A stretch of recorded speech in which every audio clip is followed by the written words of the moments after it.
Tervetuloa mukaan Italian alpeilta Ranskan rivieralle. Matka on saatavissa muuten myös päinvastaisessa järjestyksessä Ranskasta Italiaan päin, mutta tänään matkataan Italiasta Ranskaan. Matka alkaa lennolla Helsingistä Milanoon.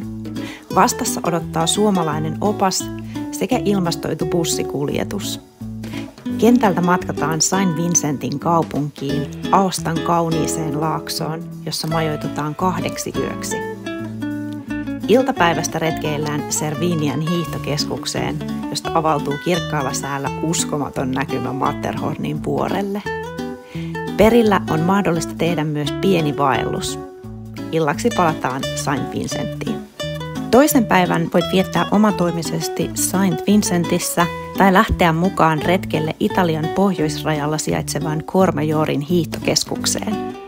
Perillä tehdään oppaan johdolla kävelykierros, jonka jälkeen voit tutustua alueeseen omatoimisesti.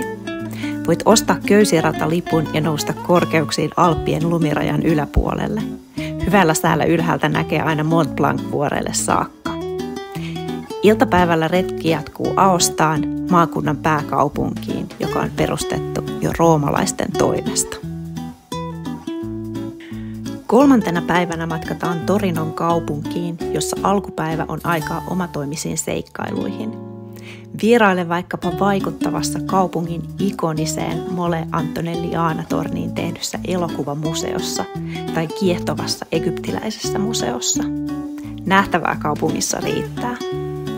Iltapäivällä matka jatkuu Alban kaupunkiin, Luoteis-Italian Piemonten alueelle. Albassa majoitutaan 2 yöksi. 4. päivän voi varata omalle ajalle Albassa tai lähteä lisämaksulliselle retkelle Barolon viinialueelle. Retken aikana tutustutaan Riikka ja Jyrki Sukulan kauniiseen viinitilaan sekä maistellaan tilan tuotteita. Retkellä etsitään yhdessä myös valkotryffeleitä koulutetun tryffelikoiran avulla. 5. päivän aamuna matka jatkuu Genovan kaupunkiin, jossa tutustutaan vanhan kaupungin kujiin ja ydinkeskustaan.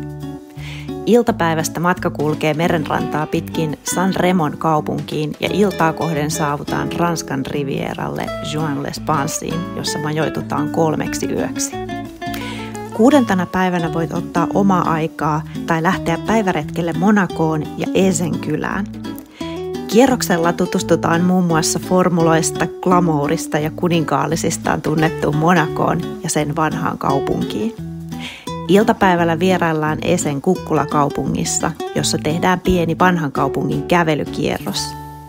Illaksi palataan Juan-les-Pansiin. 7. päivän aamua vietetään Ranskan rivieran suosituimmassa kohteessa Nizassa.